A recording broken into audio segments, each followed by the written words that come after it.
Honey, have you seen my gray miniskirt? This question may seem quite innocuous to you, but it was actually the first salvo of the war. Let me backtrack a bit and explain. I have been married to Melanie, a third grade teacher, for several years now. We had a great marriage before that.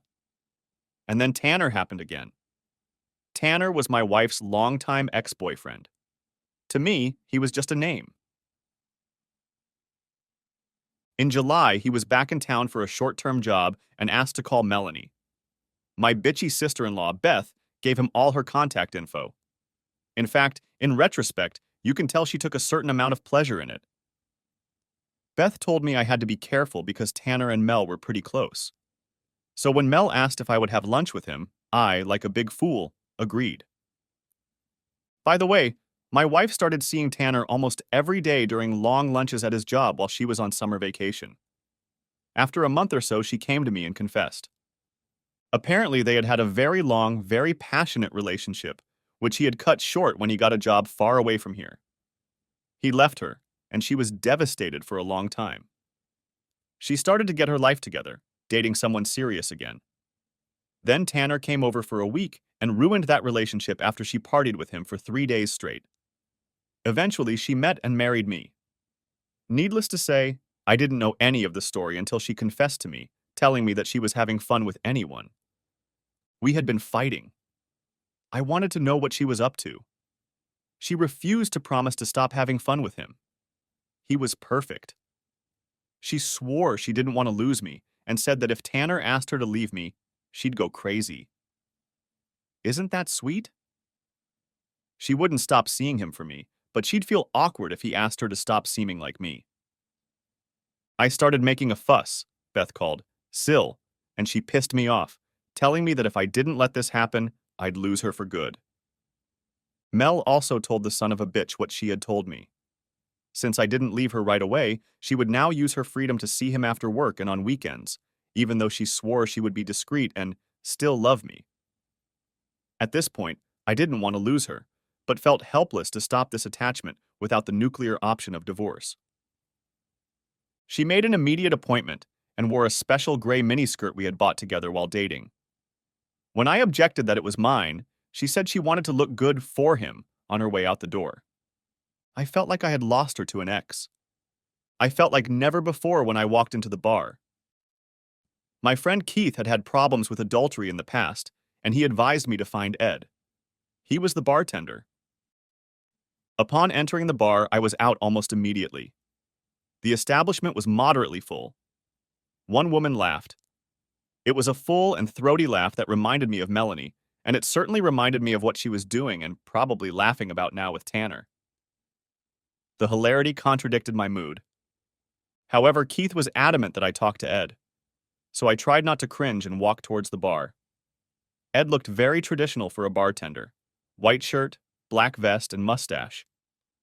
I almost looked for those stupid armbands you see in old black and white photos, but apparently he wasn't that obsessed. He glanced at me and then just shook his head. He grabbed a couple bottles from under the counter and started pouring. He placed a shot glass in front of me. Drink? I looked at him questioningly, but he only gestured to the glass. With excitement, I took a sip and immediately almost spit it out again. Oh my God, that was awful! I almost shouted, looking at him accusingly. I almost reached out to grab him by the vest and drive my fist into his face. But instead, I looked at the glass. What's this? He smirked. Yes, it's supposed to be. It's olive and onion juice with a little chili and bitters. I stared at him even more. Why would you do that? I'm not paying for this. It's on the house. But I made you angry, not scowling. You don't look like a beaten dog, and I'll bet you haven't spent the last 2 minutes thinking about anything. I wondered, and he was right. Of course, just acknowledging that fact brought it all back. But it was hard to focus on it when I wanted to run a grater over my tongue. I'm Ed. You look like you need to talk. Yes. It was hard to give the details of my cuckolded infidelity to a stranger, but Ed had an answer for that too. He poured 4 shots of alcohol. I checked to see what bottle he was doing it from. He only hummed that it was a good thing I could learn, and said he'd be back to chat when I'd finished them. I got through them pretty quickly and we started talking about innocuous things. My job, my car, what teams I like, etc. He pointed out a few pretty girls, and we didn't hesitate to make suitably masculine statements about their physical attributes. Standard male stuff. After a while, I got a pained look on my face. I wonder how many of them leave stupid husbands at home, said I bitterly. Bingo, said Ed. He got out and headed for the dark end of the bar. There he exchanged a few words with the customers. They smiled at him, quickly finished their drinks, and left. He came back. Why don't you have a seat over there? The night has just begun and people are thirsty. When things settle down, we can talk about it some more. So I did. He supported me in a professional manner to soften the edges of my grief without going over the edge of consciousness or falling into vulgarity. A couple times I wanted to get up and leave, but I remembered my promise to Keith. After a few hours, the last customers were leaving. Ed gestured to one of the waitresses and she sighed. Geez, Ed, do you ever close? I feel like your therapy sessions are just an excuse not to clean up. She smiled as she said this. Don't be rude to me, Reba, or I'll fire your ass. She rolled her eyes. Promises are promises. She served up a couple cups of coffee before she emptied the decanters and started setting things up in the back of the bar, leaving us alone. We started slowly. I started talking, saying only that my wife was cheating on me. Slowly, he started asking questions, quietly and calmly waiting for me to answer. I didn't really want to talk about it. In this day and age, it's humiliating to reveal that you're sitting there accepting the situation. I was just going to lay out the bare minimum of facts. However, a funny thing happened. I slowly but surely told Ed more and more. It didn't all come out in one fell swoop. No, it was like cutting out a boil. Every now and then he would ask questions, massage the wound, and then some more pus would come out. At some point, he would ask a question that would tear my heart out again. It's okay, sir. We're just cutting the wound a little deeper to get the last drops out. It won't hurt in the slightest. It was compassion that made me do it. There wasn't an ounce of pity or even sympathy in his facial expression. That would have made me instantly clam up. No, it was compassion. I was suffering, so he was suffering too. I could see that my words hurt him almost as much as they hurt me. A strange word for another human being, but I guess I'd learned a lot these days. I fell silent and just sat there, embarrassed. He sipped his coffee for a while. So, what do you want to happen out of all this? He asked delicately. I want none of this to happen at all. I want Melanie to come back. I wanted Tanner to be eaten alive by rabid dachshunds, but how do you tell that to a man you just met? I want my life back. Your wife? She's not depriving you of your fun? I shook my head. So, can you live with that? Accept the role of backup? He said softly. I visibly wrinkled my nose and shook my head vigorously. Good. At least you've got some self-respect. But you don't want to leave her? A final hesitation. If I just leave, he wins everything. But I've already lost. He won her. Bullshit, said Ed angrily. He didn't win anything. There was no contest. You fought to keep your wife. But your sister-in-law fought and is fighting you to let her sister do it. Tanner, of course, wants to keep entertaining a woman he doesn't have to pay for. And your wife, who should be fighting to keep the two of you together, is fighting on his side. You, my friend, are in the minority, and they are trying to get it into your head that this is all normal, that the wisest thing you can do is to accept her little affair. But why? Howled I. Yes, I howled. I'm ashamed to admit.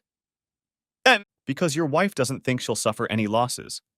Can I see her picture? Slowly, I pulled my wallet out of my pants and held it out to him, revealing the photo. Ah, yes. She's very pretty. Any man would want to spend time with her. No wonder. Unsurprising what? Bluntly I said. It's not surprising that she thinks she can do it. She thinks she won't feel any pain. that she's a package any man would want, and that you'd be a fool to throw her away. You need a plan to rid her of that delusion. But what if I lose her? Yes, I groaned again. I was starting to hate that I sounded like a big coward. Why did you marry her? Asked Ed, looking at me with a raised eyebrow. Because I love her. Because she's beautiful. Because we were really good together, emotionally. Because I liked the way she made me feel about myself. I answered as honestly as I could. Do you still love the way she made you feel about yourself? We stayed up late that night working out a plan. The next day, I found myself at home on my couch. I'd never had a bad hangover, but this hangover was giving me a massive headache. I wandered into the kitchen, my head pounding in sync with my pulse. Fractions, fractions, fractions. If I could count at this point, I would know how my pulse was beating. I remembered what Ed and I had discussed so late last night. Heck, I even had a notebook with some notes. This was a mistake. Part of the plan should have been to sneak up on her unnoticed. I quickly hid it under the file drawers in the bedroom and office. Next chapter. So, you want to keep it? Asked Ed again. I want to give it a try. I'm not giving up on this marriage. Good. That means you can't give her an ultimatum. She's made it clear that you can't ask her to give up that asshole Tanner, but he can ask her to give up you. If you give her that ultimatum, which frankly you've already done, albeit rather weakly, then even if she refuses him, she'll resent you for making her. And that will likely put an end to the relationship as thoroughly as her running off with that asshole. Likewise, you can't do something stupid like kill his cheating or even beat him up. But we'll talk about that later. So what should I do? We went a little deeper into our cups. Stay put and try to remind her of everything she likes about you. You have to make the choice very obvious to her. It could cost you, he warned. It's already cost me my marriage and my self-respect. How much money? Said I sullenly. Are you telling me to just stay with her, and when he's done entertaining her, for me to act like nothing happened? He frowned. Is that what you want? No. I want to win. Well, there's winning, and then there's winning. You stick around long enough for her to come around. Everyone makes mistakes. You're going to give her a chance to make the right choice. And if she makes the wrong choice? He saddened and shrugged. Then you can make a few of them too, knowing full well what's going on. And you give yourself time to prepare. Prepare? But he didn't say anything more on the subject. Next chapter. The first thing I did was stop by the stationery store. It was something I wanted to do for myself, not something I discussed with Ed. I was carrying a large year-at-a-glance calendar to the register when I passed a rack of pens. The colors caught my eye, and I glanced at the display case. Finalizing my choice, I picked up the red and blue Sharpies, paid, and left. Back at the apartment, I hung it in the bedroom as a study. It was mounted in the wall with washers and screws drilled through the heavy laminated paper and screwed into the studs. I was experiencing anger and didn't want it to just disappear. Plus, using the tools made me feel more masculine in some ways. Then, starting January 1st, I started marking each day with a little blue check mark in the corner of the day. This went on for quite a while, but it distracted me from the fact that Melanie still wasn't at the apartment, and she was at Tanner's having fun with him in the gray skirt I bought her. I mentally noted that little detail. When I got to July during lunch, which I foolishly let her go to with Tanner without knowing the history of their relationship, a relationship she was hiding, I started drawing little red X in the corner of the day. There was nothing special about them. But if you focused on the calendar, you could see a sea of blue, and then the red dots that became more and more frequent. Every time I thought or suspected she was with Tanner, the day became a cross. Finally, I got to the day. That horrible day when my wife, my favorite wife, told me she was cheating on me and wanted to keep cheating. I stared at it, and finally swiped a red Sharpie right across the calendar and into the drywall. Holy crap. So much for subtlety. Now I'm going to have to go back and replace everything. At this point, Ed and I were sipping foreign beers because we were in weird mental territory. Okay, it made sense at the time, but we were both half in the sack. I'm a little curious at what point she did that, said Ed slowly. We both spoke slowly, and Reba threw angry glances at us every now and then. What do you mean? Asked I with an owl-like look. You said she was having fun with him at lunch while you were at work. He took long lunches. I nodded. Yep, she was at home. That was during the summer. She's a school teacher, I prompted obligingly. And she told you at the end of August? More like in the middle, said I, not sure what he was getting at. And when does the school year start? He asked meaningfully. She came to me confessing her love and guilt, saying she respects me too much to keep cheating on me, but certainly not enough to stop making me a cuckold. My face must have gone pale, too, because Ed said, Ah, now you see it too. And I did see it. She told me this in August because the school year and her responsibilities were about to start. She wouldn't be able to go out with Tanner and have fun with him during lunches because she'd be busy at school teaching and babysitting during the lunch hour. I didn't know exactly where the bastard lived, but I doubted he lived close enough. And if she saw him after school, she was more than likely at risk of me coming home early and noticing her absence. I'm being played. She doesn't like me at all. My stomach filled with acid. Well, I'm not sure I'd go that far. At all is a strong word. But she's certainly conflicted and treats you badly. She seems to be making more of an effort to stay with you than she has in the past, if that means anything. She should be done with him or done with you, not torturing you over this half-on, half-off mess. Torture. Yeah, he'd hit it right on the mark. That's exactly how I felt. I was shaking with mad hope and crushing doubts about my manhood, her love, and our future. If she loves him so much, I was close to snapping again. Why doesn't she just leave? He sighed. Could be a lot of things. But if she really was his stalker back in the old days, then there must be some reason. See if you can guess. Next chapter. She came back from the weekend. It had been a tense few days after that. She didn't discuss it, although she tried to act normal. I watched a lot of TV and drank a few beers. I can't say that I tried to treat it warmly, but like Ed said, I tried really hard not to be an asshole. It would only push her away and hurt me.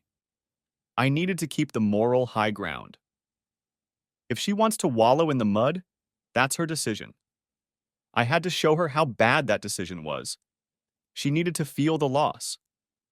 Things were starting to get closer to normal, or at least the new normal. We were discussing chores, work, and what needed to be done around the house. Honey, she asked, have you seen my gray miniskirt? Why? I wanted to wash it and I can't find it in the laundry basket. She was carrying a large laundry basket. That's because I already took care of it. It's not in my closet. You really need to hang it up so it doesn't get wrinkled, she chided lightly. We were constantly teasing each other, criticizing how the other handled laundry, ironing, folding, where certain things went. A couple things. What drawer did you put it in?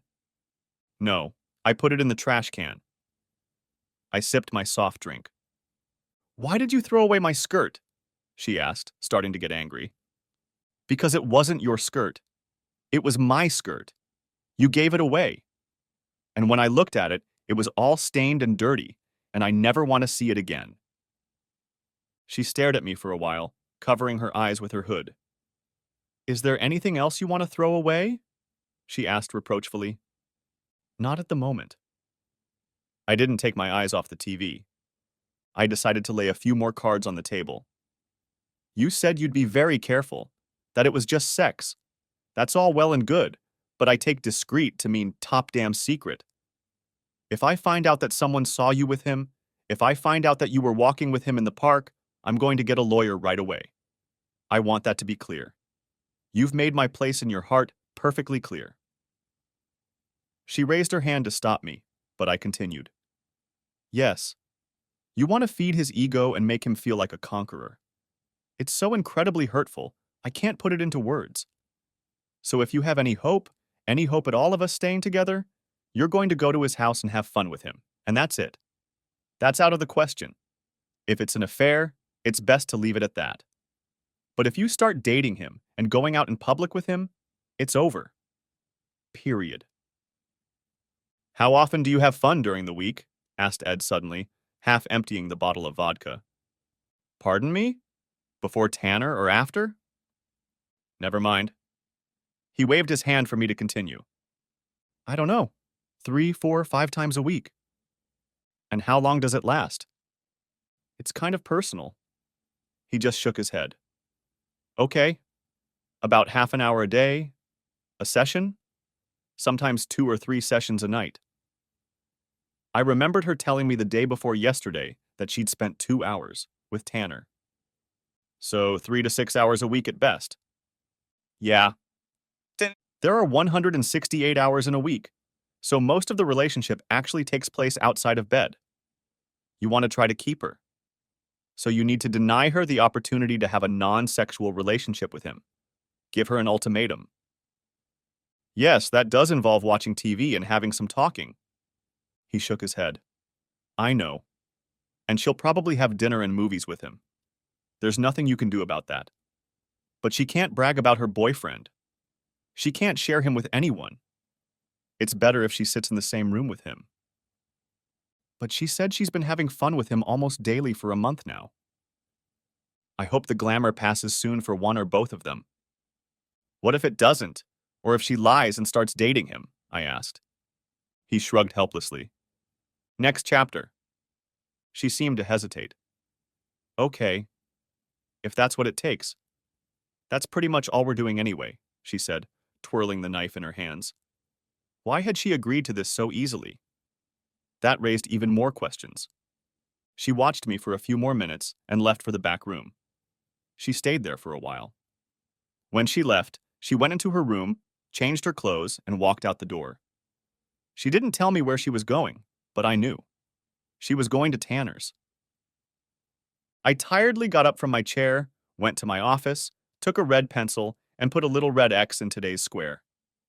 That was, as they say, the first salvo. I showed her the whip. Now it was time for the carrot. That's not quite accurate. My time away from work has been a mixture of carrot and stick. It was time to go shopping and take the initiative. For a change, she came home after work and immediately sat down on my couch. I'm sorry. That was inappropriate. I promised to let you know where I was going and when, so I broke the agreement. She wrapped her arms around me and gave me a long, lingering kiss. Thank goodness I could taste the toothpaste. The deal. There was no deal. She did what she did against my wishes and justified it to herself. But now I could see that she wanted to continue telling me about something, so I decided to interrupt her conversation and lick it all off first. Yes, and I wanted to apologize too. Here. I pulled out a large gift bag. She sighed in surprise and opened it. Inside was the attaché case she had long ago pointed out as a potential birthday present.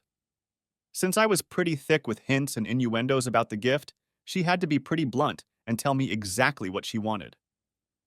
I just want you to know that I appreciate you so much more than anyone else. And it's going to be a cold day in hell before I buy her any more clothes just so she can wear them on that ass. She notices what I'm working on. Wait a minute. It's not like it's your old laptop. No. My bad, I said with an indifferent look. Since you won't be around that much, I figured I needed something to distract me. I stared at her, daring her to make a single comment. I drove to Best Buy, bought one of the more expensive models, and put it on our card. She stared at me intently, and I could see a million comments swirling around in her brain. Well, he certainly looks handsome. She paused again, fighting herself. Well, you've been so good to Tanner. I guess I can't complain, right? No, you can't, I said bluntly. And I'm not a very good sport. I still want you to stop seeing him. She hesitated and pretended she hadn't heard. A very nice gif. So, what do you want for dinner? Oh, by the way. She started again. I interrupted her again. Here. I slipped an envelope into her hand. She blinked in surprise. What's this? Is there anything else in here? Oh, nothing much. These are the tickets I bought to see Blue Man Group at the theater this Friday. Mel stared at me, clearly shocked and conflicted. I wish you had warned me ahead of time. I already had plans for this Friday. She actually looked me in the eye when she said that. Next chapter. It's like I'm bribing my wife, I said glumly. Ed wrinkled his nose. Well, how many women do you see marrying bums off the street? Women need breadwinners, people who fulfill their needs. So you have to take care of plying her with wine and dinner, socializing with her, taking her out on dates, and making sure he can't do the same. He took a big sip and continued. Besides, if all your friends see you doing all this for her and things go wrong, he faltered, and I nodded. Twice that week I asked her out to dinner and dancing. Twice that week she told me she was going to move Tanner's ashes. Mostly she was only gone for a few hours. After all, these were work days, and she had a lot to do during the day. Every day after she returned, I would stop by the laundry room, and that outfit and those underwear would go in the trash. I don't think she noticed, at least not yet. Every time she came back, she acted a little guilty and didn't describe what she had done. I didn't pry for details. I just asked, "Did you go out with him?" And she always said, "No." That was enough. For now. The next afternoon, Melanie sat in front of a huge pile of papers on the kitchen table and hurriedly corrected them. As a school teacher, she had to bring home and correct a lot of homework. She had tests and lesson plans, and she had a busy week. When she saw me, she smiled and pulled back the chair next to her to pile everything up. Back in the good old days, curse her, it was the good old days, we would sit together and I would help her wade through them, making funny comments about her students and checking each other's math. It was one of our many bonding moments. I walked over to the refrigerator and grabbed a beer. Honey, I'm so glad you're here. I'm just swamped with work. I have 3 lesson plans to do and a test tomorrow, and I'm swamped with homework. From the look on her face, she didn't understand a thing. That was what we were doing. It was our work together, and it was putting me in a quandary. I liked helping her. I liked supporting her. It was one of those little things we shared together. But if I helped her, I'd make it easier for her to have fun with Tanner. Sorry, honey. I'm a little tired and I need to do something on the computer, I said regretfully. Babe, I could really use your help. I know, but I'm tired, and the reason you're behind has nothing to do with me. Wait a minute. You've taken me out twice this week. You're just as much to blame for that as I am. Frowning slightly, I considered this, then picked up the papers and stacked them in a stack. I separated a quarter of the stack. You're right. I'll do it in the office, and anytime you get behind, I'll be happy to help you. But only then. Can't you just sit here and do them? She asked sadly. Okay, I agreed, and did more than I offered. We had a good time, but the gargoyle looming over our marriage was on her mind, and I only gave in that one time. Friday came, and she dressed again in one of her best outfits. I sat reading a book as she walked through the living room. This is your last chance. Blue Man Group isn't coming until this weekend. I can promise you'll have a much better time with me than you did there. You'll get dinner and a show. She only smiled slyly.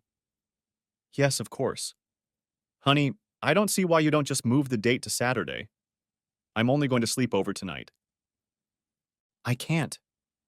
I didn't go into detail as to why. Well, I already made that promise, so I made a mental note to draw a red X for tonight. She kissed me on the lips and walked out the door with a small overnight bag. Yes, I was seething with disappointment.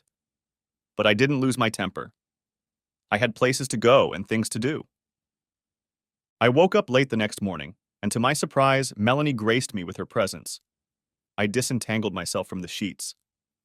Her side of the bed was untouched, so she hadn't actually laid down with me. But she was making breakfast.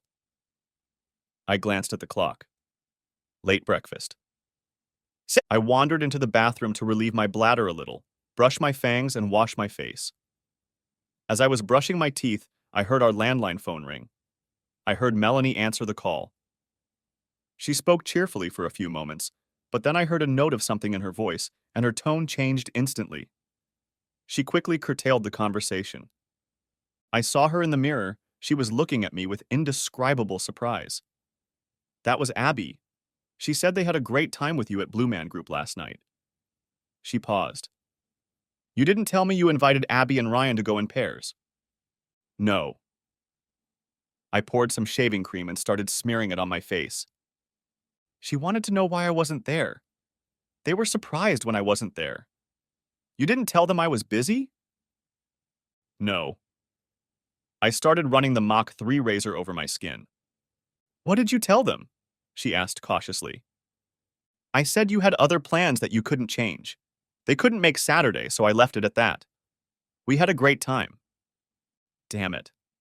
I could have made a deal if you'd told me the whole story, instead of playing those sneaky tricks. Nice. Very nice. It wasn't enough to go on a date with your husband. It had to be your husband. And something else. It's no mean trick, and you had every opportunity to do the right thing and come with us.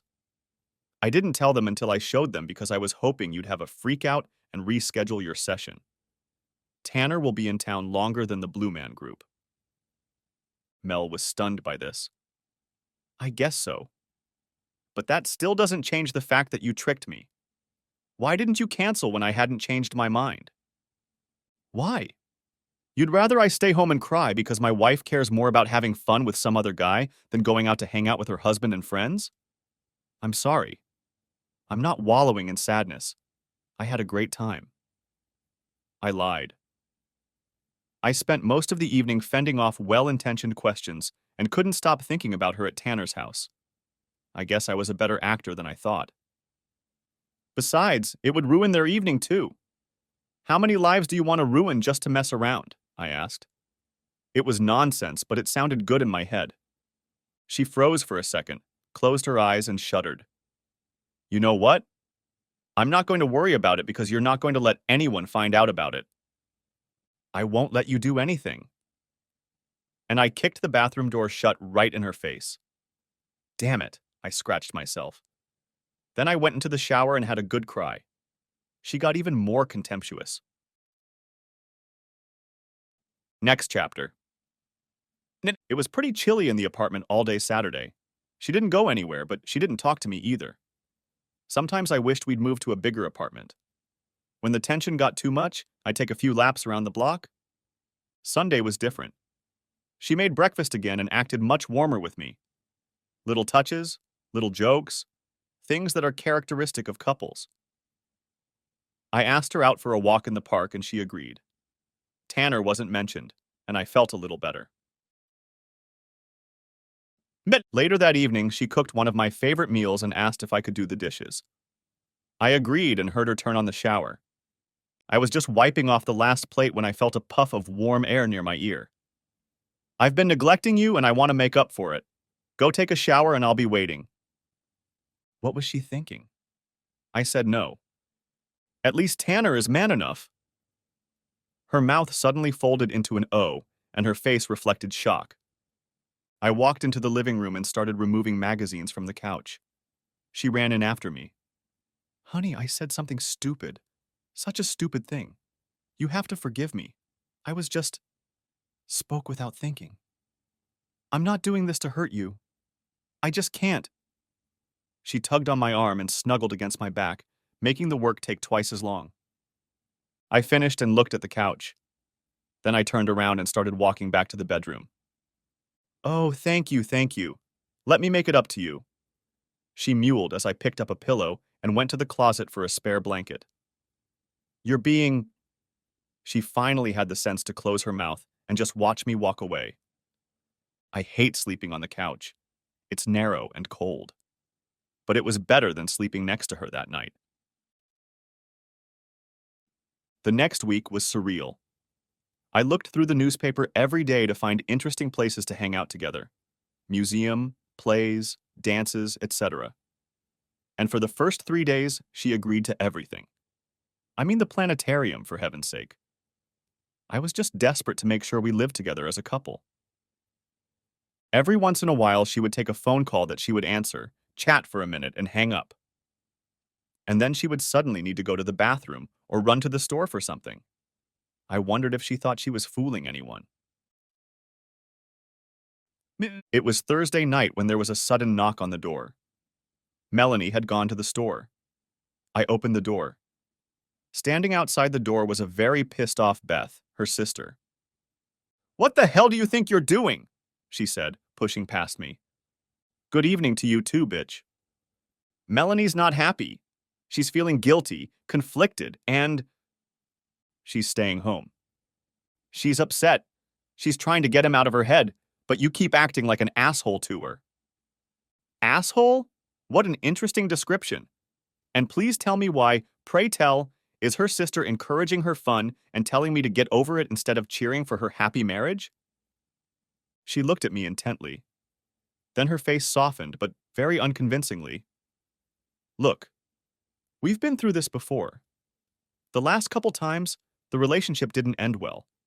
There was no... She was looking for a word. Closure. This time she's trying to work it all out. She doesn't want to leave you. I talked to her, and she's hysterical about the idea. But she needs, a room. She needs to put her demons to bed. The only thing that gets put to bed is her and that asshole. I opened the door.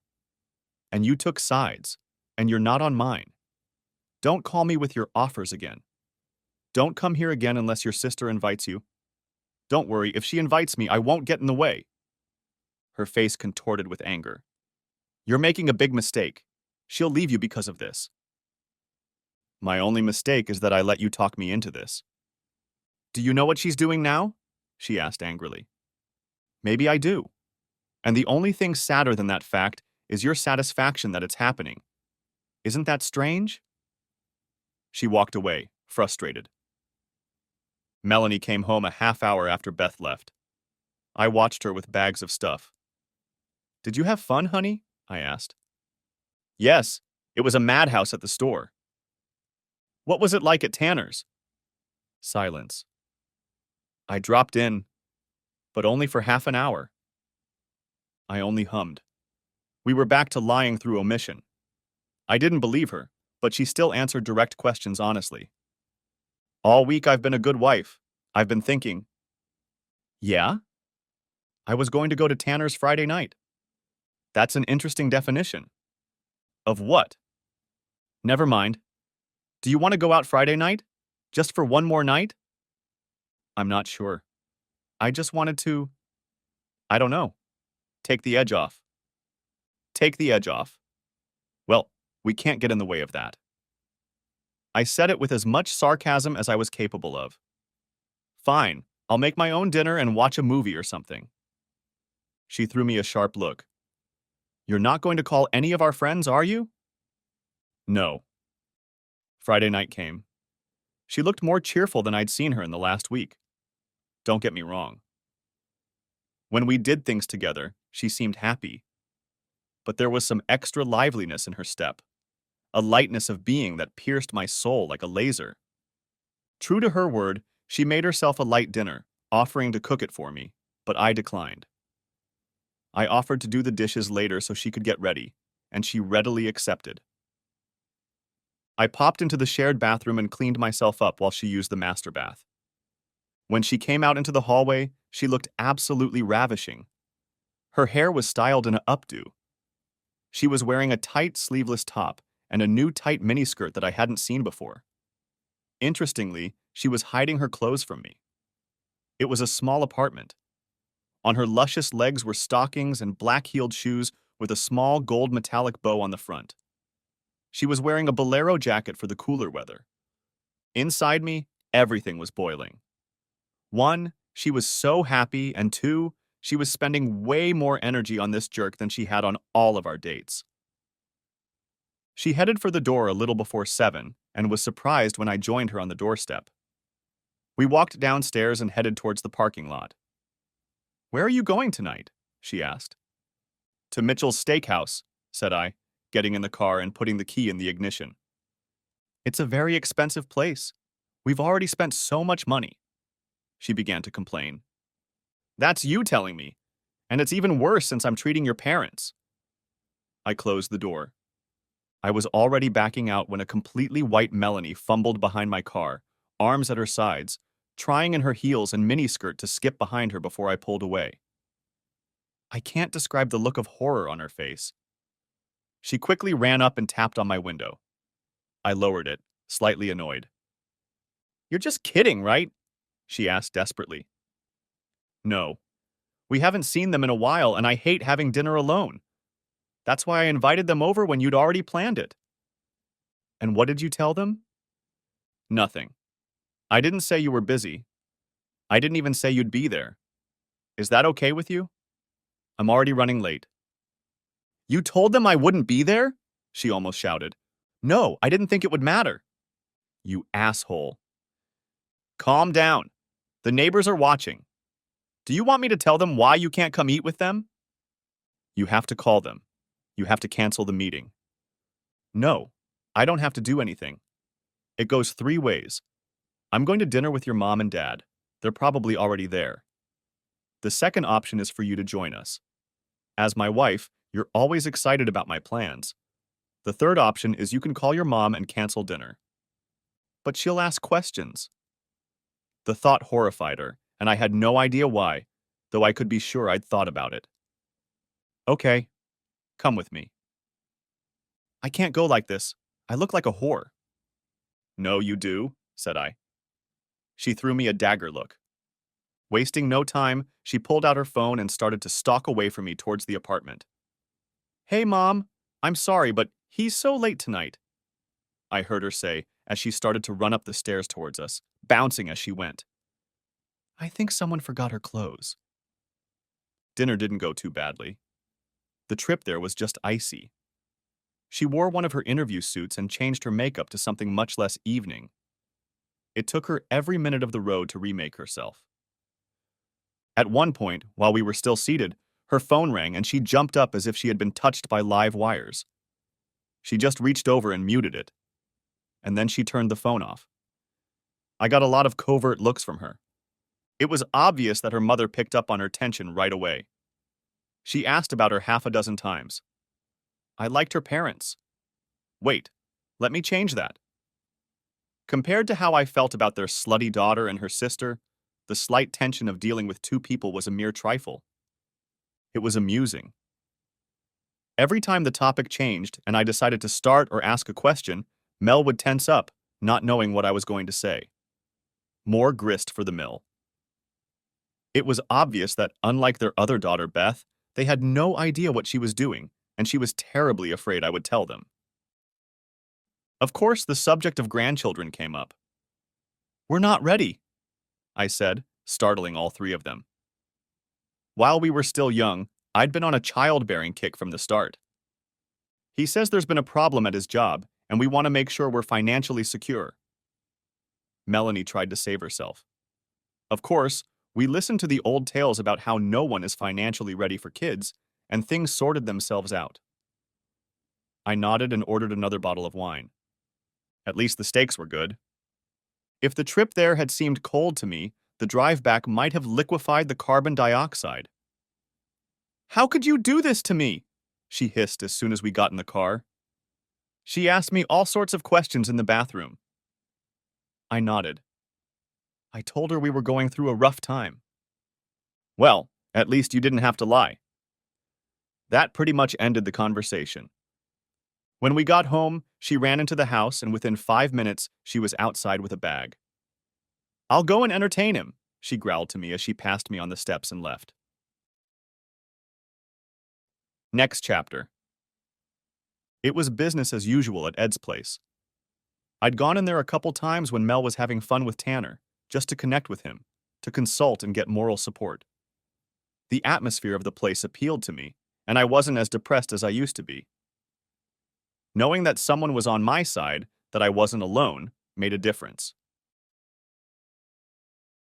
Ed set the gin and tonic in front of me, which I sipped gingerly before taking a drink. He only grinned. How are things on the home front? Her parents don't know. I'm not sure if it's because she's cheating on me or if it's because she's cheating on me with Tanner, but she was horrified that I'm having dinner with them tonight. He wiped his glass with a napkin. And what does that get you? He asked, watching me closely. I sighed. Nothing. If I have to blackmail her into being a good wife, then the marriage is already dead, and I might as well take the papers today. I sipped from my glass. But isn't that what I'm doing now? The bartender frowned slightly. It looks like it, but there's a difference. You're just putting her on notice of the natural consequences if and when it comes to light. You're not so much threatening her with exposure as you are making her uncomfortable with her own lies. She doesn't think I have the courage to expose her and kick her worthless ass out. But she doesn't want it to be known. Ed wrinkled his nose. Well, that's something else for you to ponder. I nodded, finished my drink, and left. I was surprised as hell to wake up and see Mel. The drink must have had a stronger effect on me than I thought. I double-checked to make sure it was really Mel. Isn't that sad? Ed! She looked up at me with a smile on her face and a hint of regret. I'm sorry about what I said yesterday. I saw the flash of anger leave a mark on her face. Caught me off guard, that's all. You keep making things harder than they need to be. I want to try and fix things. Make them the way they used to be. Can we fix things? Have we screwed things up so badly that we can't fix anything anymore? Maybe. I paused. It was easier if I didn't look at her. I've planned a trip to Memphis for next weekend. You and me, nice hotel just off Beale Street. Barbecue, live music, steamboat ride. Sounds wonderful. Honey, can we afford it? Probably not. She tensed for a moment, then pressed a little closer to him. Okay, let's do this. When are we leaving? I'll drive you to work Friday morning and pick you up after school. It was a good day. She made breakfast again and did a load of laundry. She'd been paying more attention to it lately, probably because she'd lost half her clothes. I canceled her Victoria's Secrets card, but she didn't say a word. Lunch passed in silence, and I decided to wander around changing the oil in our cars so there would be something to do. I had a lot to think about. She hadn't said a word about Tanner after this morning's revelations, and I didn't want to ask. Finished, I showered and thought about it. She hadn't made any promises. Was it something to do with her parents? Guilt? Regret? Love? Finished, I approached her in the kitchen. She was starting to make dinner. Why don't we just grab a couple of hot dogs at the movie theater? I suggested. What? She looked at me hopefully. Why don't we go to the movies? Let's go on another date. That chick flick thriller you wanted to see came out last week, and we haven't had a chance to go yet. She smiled after a brief hesitation. Good. It'll save me from doing the dishes. The movie was just as you'd expect. There was a ghost, a murder, and an unhappy wife. A movie about revelations and knowledge about people. Even before the second reel started, it was clear that the husband had done it. This movie was also a revelation for me. In one scene, the wife on the screen walked to a closet that reflected the room behind her. She opened it and took out a small box. When she closed it, the glass reflected an obviously dead woman. The director hadn't turned on any music leading up to this shot, so it was a complete surprise. Melanie didn't jump. I'm sure there are many explanations for this, but I chose the simplest one. I was tired of grasping at straws. She approached me in bed that night, and I pushed her away. It's a little early for me. She looked sad. Let me know when you're ready. I rolled over and fell soundly asleep. Memphis turned out to be everything I'd hoped it would be. Not exactly a tourist mecca, but the food was good. Beale Street had a lovely pedestrian alley with bars up and down the street where you could always get a drink and some company. The music was phenomenal. Everything would have been perfect, except I wanted to go with someone. Friday afternoon, I carefully loaded my stuff and drove to the airport, completely neglecting to stop by the school first. It might have seemed like a small thing, but strangely enough, I didn't care. To avoid wasting money, I turned off my cell phone so I could enjoy the ride without any distractions. Still, by Sunday morning, I was feeling somewhat guilty, so I changed my flight to an earlier one, using one of Mel's credit cards to pay the fee. When I got home, I turned on my cell phone and noted that I only had 6 messages. Back at the apartment, I found her filing her nails on the couch. She glared at me as I stowed my things in the kitchen. How could you do this to me? I had to call a cab. At work. Do you know how embarrassed I was? I can hazard a guess. No, you can't. I was so glad we could be reunited. I was looking forward to this trip. And then you never showed up. You mean I ran off to have fun on my own with no regard for the fact that it might hurt you? Yeah, I have no idea what that feels like. She looked like I'd punched her in the face and then flushed with anger. Why are you being so difficult about this? I told you I was getting rid of it. No, you were putting him into your system. You've had a lot more fun with him than you've had with me, and I know you've been seeing him and going on dates. Her eyes darted back and forth. What are you talking about? About that movie. It was a thriller and you didn't jump up once in the scary scenes. Not once. Why? She switched to another topic. You're changing the subject. Why are you trying to drive me into Tanner's arms? I think if you didn't want to lose me, you'd treat me with more respect. I stared at her for all of 5 seconds. Then I laughed in her face contorted in bewilderment. You want to lose me? My face kind of grinned. I wasn't sure of my expression. Lose you? You know, for a while I thought I was losing you to Tanner.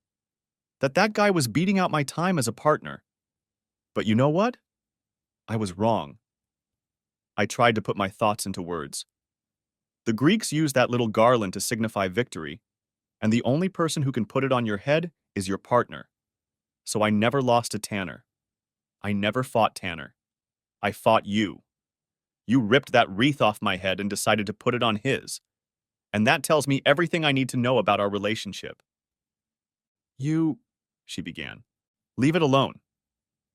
I grinned. Yes, I was definitely grinning at this point. Then I snapped my fingers in a dismissive gesture. Go on. Run to him. Because I've been thinking a lot about what you said to me.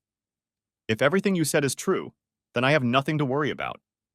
If Tanner wanted to marry you, he would have gotten you a long time ago. He doesn't. He's had every chance.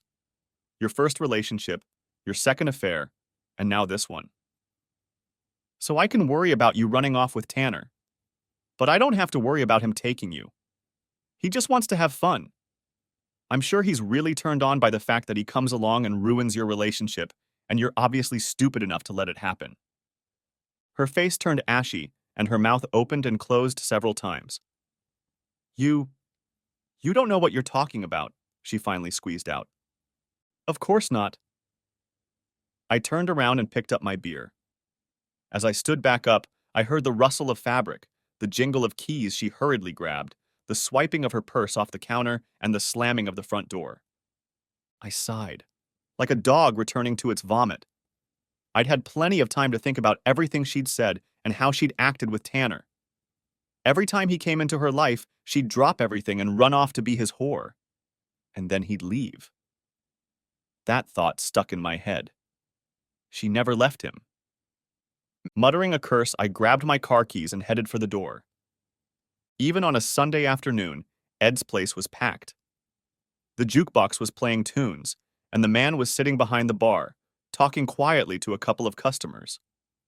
He interrupted when he saw that I was so upset and headed over to the waitress stand to greet me. I was seething with rage. "What's up?" was all he could manage to mutter before I reached out and grabbed his stupid black vest in my hands, half dragging it over the counter. You knew. You knew from the beginning. I almost yelled at him. As my words echoed out, I realized that the bar had grown quiet, except for the music coming from the jukebox and the distinct sound of many chairs being pushed away from the tables. The hair on the back of my neck stood up on its own as I felt a huge figure looming behind me. "Everyone calm down," said Ed softly.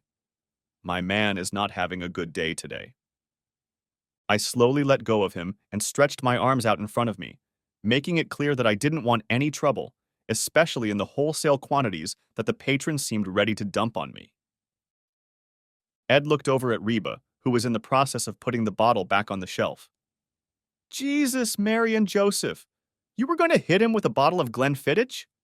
He's not such a good customer. He's going to get the stick. If you're going to hit someone with a bottle, hit that rowdy Lenny. He keeps the joint afloat." A trill of laughter came from the crowd, and things seemed to calm down. I no longer felt that I was going to be unceremoniously thrown out into the alley, more or less unharmed. He looked me over and invited me into a dark corner. He placed a glass in front of me. "Care to enlighten me as to what that was?" he asked cautiously. He was annoyed, and I can't say I blame him, but I was still upset myself. "You knew," I said in a barely restrained whisper. "You knew he always left her behind. You should have seen it. You guessed about the school. You knew she wasn't going to—" I felt like crying again. Not for Melanie, but for the cherished dream I'd lost. The time before Tanner. What could have been?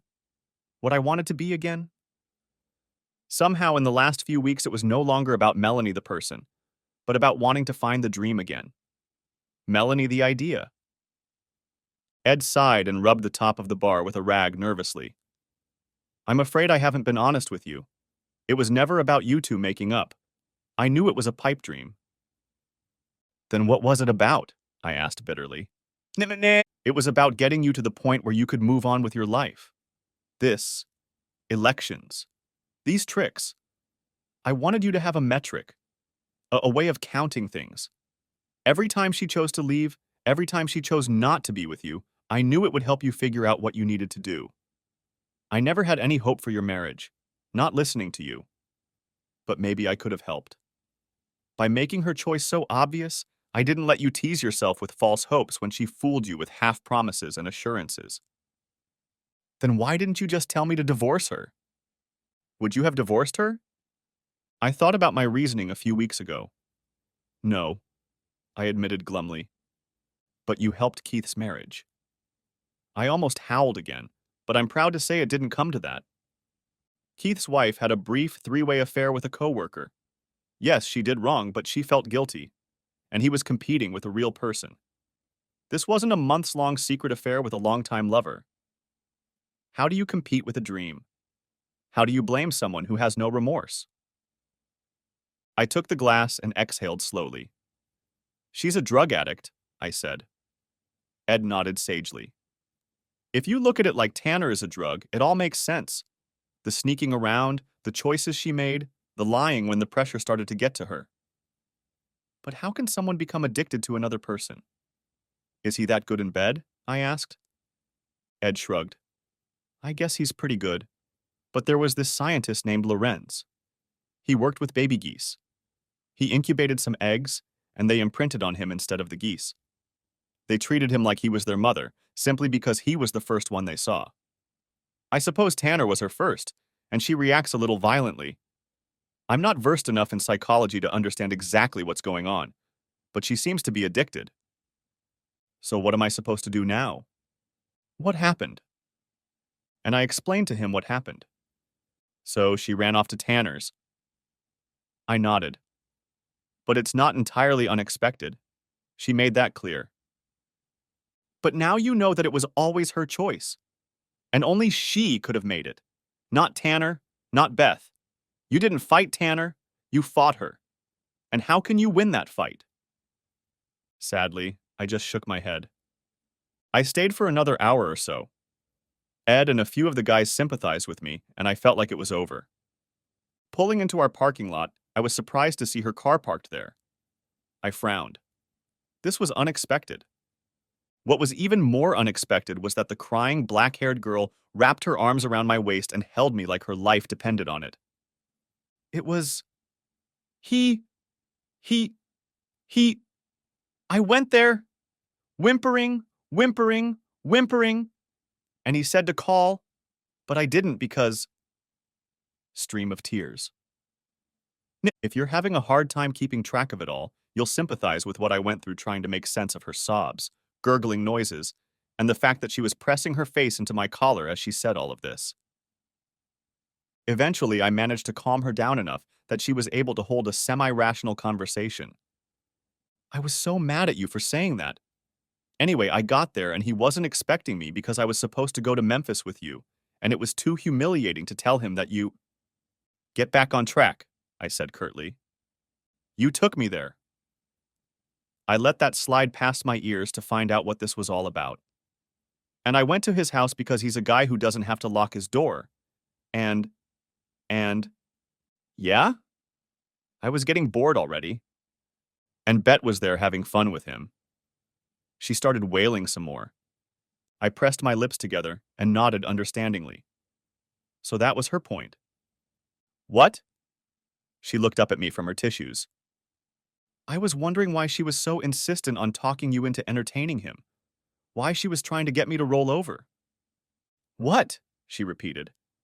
Had she always been so stupid? Or was I just now noticing it, blinded by her good looks? I mean, he probably entertained her first, and she should have given him your digits since you two have such a history. I guess if she wanted Tanner, she should have stepped in for you. Why would she do that? She knows he's me. She clenched her jaws. I threw her a look full of disgust. I guess someone couldn't shut their goddamn mouth about him being perfect, and good old sis decided to give it a try. She was clearly devastated by this, and I tried to elicit even a glimmer of sympathy from her, but I couldn't raise a spark. And? I pressed. She looked down at her hands resting in her lap. And nothing. Really? A guy like that, the kind of guy who tells you how he's giving me horns and making you buy hot outfits for him with my money, he didn't have any smart suggestions? She glowed beet-colored. He, she wailed again. I knew what was in store for me, and I wasn't disappointed. Honey, we can fix this. I just can't look at them anymore. He betrayed me so horribly. But we're still good. You can still have me. Honey? Next chapter. I snuck over to the bar. Yes, I did. Deal with it. Ed already had my drink. Now I was a regular, though I wasn't turning into an alcoholic. I came for the socializing. As I packed, I took down the wall calendar and stuck a legend on it. Blue check mark, faithful wife, Red Cross, Tanner's whore, and mailed it to her family. She needed help, but not from me. Shortly afterward, her parents invited me over for dinner. They were saddened rather than angry, though when the rage came out, it was oddly not at me for upsetting their little girl. Apparently, Melanie had first picked up Tanner back in high school, and he'd used her, living in her apartment and being such a bad influence on her that she'd struggled with her studies for a couple years. When he got a job and left, she tried to chase him halfway across the country using her parents' credit cards. It wasn't just our relationship she neglected because of him. The second time, she was engaged until she left her fiancé for 3 days with Tanner, acting like a whore in public. And then he just walked away, leaving her heartbroken and alone. Most of all, they were disappointed in Beth. She knew how vulnerable her sister was, and throwing Tanner around her neck like that was reprehensible. I had a feeling that reconciliation with them and their parents was going to be a long time coming. They shook my hand, hugged me, and wished me well. There was no doubt about what I would do. The only thing that surprised them was how patient I was with their daughter. She doesn't deserve you, her own mother said. You can't think of a worse criticism from your own kinfolk. 3 times she'd had the chance to confront her hormones and not take the cruel piece of shit, and 3 times she'd failed. I've been patient. Everyone makes mistakes, but she seemed to keep making them, and I wasn't going to be the one filling in for myself while Tanner was in town. I wasn't losing to Tanner. She was losing. And speaking of Tanner, I turned to Ed to provide me with an alibi. He flatly refused. You can't do that? Why not? Because it's bad for your soul. I pondered this for a moment. All in all, I'm a pretty good person. I think I'll risk tarnishing myself a little. He looked at me. Revenge doesn't do any good. Justice, on the other hand, is another matter. It seems that once he knew the details of my little problem, he took a couple of his patients/patrons/friends, the distinctions are really blurred at this point, and they did a little research. Turns out that Mr. Tanner, in addition to being perfect for rather feeble-minded women, was also a civilian contractor for the local military base. They were responsible for remodeling the entire IT structure in some of the buildings, and surprise, surprise, they were way behind schedule. Jim, who worked on the base, thought this was a suspicious embarrassment and discussed the matter with the Waste and Abuse Office. Long lunches are not considered a crime in the Army, except when people start paying attention. Suddenly, soldiers and other civilian contractors were being asked a lot of questions. The atmosphere began to tighten up. People had to work harder and explain themselves more. This caused an uproar on the job, and because Mr. Tanner's abuses were mentioned by name and he bragged about his midday entertainment, co-workers accused him of ruining a good job. Ed talked to the congressman whose son he had helped get into an unpleasant relationship, and the congressman talked to the base commander. The company was put on notice. Tanner's name was mentioned prominently. Hank, a trucker, stopped by the town Tanner had originally moved from. Since he was here temporarily, he decided to look around. Apparently, Tanner had a steady girlfriend there with whom he was very serious. So much so that he was visiting her on a monthly basis. From what I understood, Hank decided to tell a couple strangers at the coffee shop that this bastard named Tanner was entertaining girls left and right at his job in Columbus. That his girlfriend happened to be at the table next to him was pure coincidence. Judging by her comments and Hank's questioning, she possessed a far less malleable and long-suffering character than Melanie. "So that's it?" I asked Ed. "In exchange for my marriage, he might lose his job and his girlfriend? Seems like a pretty bad trade-off for my marriage to me." Ed shrugged. "I understand how you feel, but we're doing what we can do, not what we'd like to do. And karma knows how to handle the Tanners. Besides, it wasn't just him." I nodded. Melanie had her own karma. She hadn't taken the divorce well, and it was even worse when she found out how much debt we'd accumulated. It seems, as with adultery, if your partner accepts your purchases, they should be used equally, and barring some cash advances she didn't know about, we now had a lot of debt. My job had a lot of potential for growth. A teacher? Not so much. Psychologically, she was a wreck too. When Tanner left almost overnight and almost simultaneously with me, she didn't take it well, if the hospital insurance claims were to be believed. I'd like to believe it was because I'd abandoned her, but I was no longer prone to self-delusion. Since her parents had practically disowned her after she foolishly left her marriage for Tanner, she had to move in with her sister. I wished them the mutual recriminations they deserved. As for me, I got over Melanie pretty quickly. I took my time dating a girl named Tess, but you can be sure we talked a lot about our exes. Epilogue. I finished my drink and decided it was time for a snack. Tess was busy today and I was a deer. After eating, I decided to go to the movies. I was in line to get my ticket when I saw him. It was a guy with a lost expression on his face. He was wearing a wedding ring, but he came to the movie alone. The traces of self-loathing were all too familiar. I walked up to him. "Hi, you don't know me, but I do know you. I used to be you. You look like you could use a drink. Why don't we ditch these stupid movie tickets and go see a guy I know?